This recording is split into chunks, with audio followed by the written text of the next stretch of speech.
पुढच्या महिन्यामध्ये उद्धव ठाकरे कोकण दौऱ्यावर जाणार आहेत।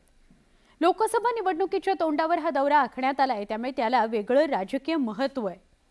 तर पुढचे काही दिवस कोकणात राजकीय धुमशान पाहायला मिळण्याची शक्यता आहे। रत्नागिरी सिंधुदुर्ग मतदारसंघातून विनायक राऊत यांचं नाव चर्चेत असतानाच हा दौरा जो आहे तो त्यासाठीच असल्याचे बोललं जात आहे। तर भाजपकडून जरी नाव निश्चित झालं नसलं तरी युतीच्या वतीने जरी उमेदवार कोण हे जरी प्रश्नचिन्ह असलं तरी देखील भाजपने आता कंबर कसलेली आहे।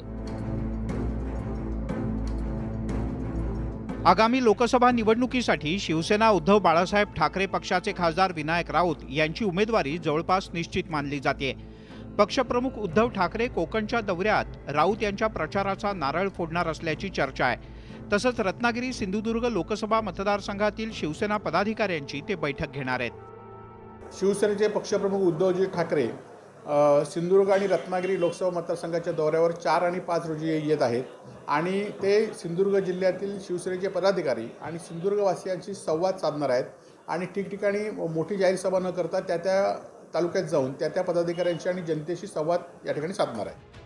एकीकडे शिवसेना उभाठानं आत्तापासूनच लोकसभेसाठी मोर्चे बांधणी सुरू केले, तर दुसरीकडे महायुतीत रत्नागिरी सिंधुदुर्ग लोकसभेच्या जागेवरून शिंदेंच्या नेतृत्वाखालची शिवसेना आणि भाजपात रस्सीखेच सुरू आहे। मंत्री उदय सामंत यांचे बंधू किरण सामंत हे निवडणूक लढवण्यासाठी इच्छुक आहेत, तर राणे यांच्याकडून या मतदारसंघावर दावा करण्यात आलाय। भारतीय जनता पार्टीने दिनांक 4 फेब्रुवारी ते 11 फेब्रुवारी या एका सप्ताहामध्ये गाव चलो अभियानाची आम्हाला उपक्रम दिलेला आहे किंवा आम्हाला अभियान दिलेलं आहे आणि हे अभियान राष्ट्रीय पातळीवरून पूर्ण देशभर चालणार आहे। शिवसेनेतल्या फुटीनंतर उद्धव ठाकरे तळकोकणाच्या दौऱ्यावर येत आहेत।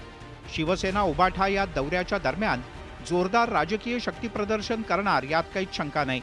उद्धव ठाकरे यांच्या तळकोकण दौऱ्यामुळे कोकणातील राजकीय वातावरण सुद्धा ढवळून निघणार आहे। विशाल रेवडेकर, न्यूज 18 लोकमत, सिंधुदुर्ग।